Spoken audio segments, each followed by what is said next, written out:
আসসালামু আলাইকুম। আমার চ্যানেলটি যদি ভালো লাগে তাহলে সাবস্ক্রাইব করে রাখুন।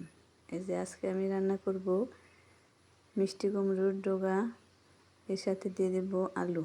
শাকগুলি আমি এরকম চিকন চিকন করে কেটে নিয়েছি। এখন আলু আর শাক দিয়ে একটি কড়াইয়ের মধ্যে তারপর লবণ দিয়ে ঢেকে আমি একটু সিদ্ধ করে নেব।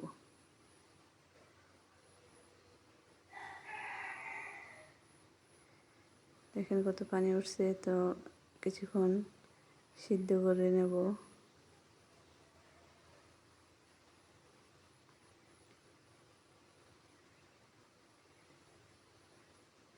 পানিটা ছেঁকে তারপর আমি একটু শুকনো করে ভেজে নিচ্ছি। আলুগুলো সিদ্ধ হয়ে গেছে, এখন একটি চালনের মধ্যে নামিয়ে নিচ্ছি। তারপর কড়াইটা বসে ওই কড়াইয়ের মধ্যে দিয়ে দেব পেঁয়াজ কুচি, রসুন কুচি, কাঁচামরিচ কুচি। এদিকে আমি কেটে রেখেছি। এখন কড়াইয়ের মধ্যে তেল দিয়ে তেলটা গরম হলে তারপর সব একসাথে দিয়ে দেব, দিয়ে নেড়ে চেড়ে কিছুক্ষণ ভেজে নেব।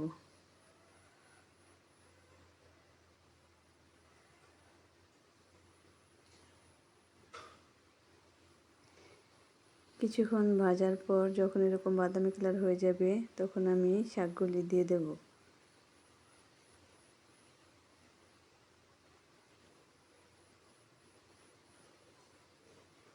শাকগুলি দিয়ে কিছুক্ষণ জাল করব, উল্টে পাল্টে শাকের সাথে তেলটাকে ভালো করে মিশিয়ে নেব।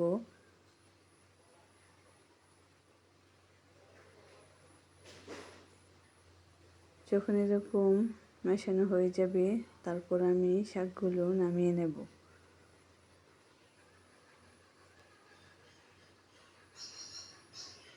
তো এরকম মিষ্টি কুমড়োর শাক খেতে কিন্তু অনেক মজা হয়।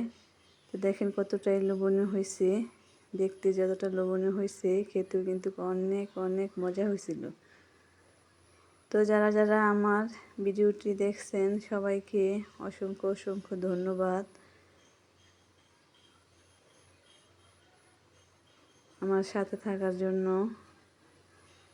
আল্লাহ হাফেজ।